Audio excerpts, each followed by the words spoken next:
papaliwanagin ang pamumuno ng Bureau of Corrections sa House Committee on Human Rights. Nakatutok si Mark Salazar. Kapwa nakakulong sa New Bilibid Prison ang mga asawa nila Gloria at Maricel. Dumulog sila sa Commission on Human Rights kanina dahil sa umano'y bagong visitation policy sa maximum security compound. Nang bumisita sila noong April 21, pinapirma raw sila ng waiver bago pinapasok sa cubicle para sa body search. Umiyak ako at nanginginig ang katawan ko habang pinataas ang t-shirt at bra.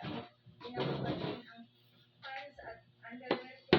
Pinasquat ako ng 10 times nang nakahubot-hubad. After noon, pinatuwad. Nakailang bisita na raw sila roon, pero ngayon lang daw nila ito naranasan. Babae raw ang prison guard na nagsagawa sa kanila ng body cavity search. Ayon kina Maricel at Gloria, sinabi raw sa kanila ng prison guard na bagong pulisiya ito ng Bureau of Corrections sa Inmate Visitation Services Unit. Hindi ko maintindihan ang aking nararamdaman sa mga oras na yun. Nahihiya ako sa aking sarili, sa harap ko sa searcher.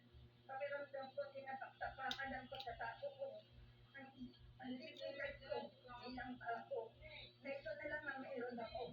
Siguro naman alam niyo to kasi pumirma kayo sa waiver, sabi niya.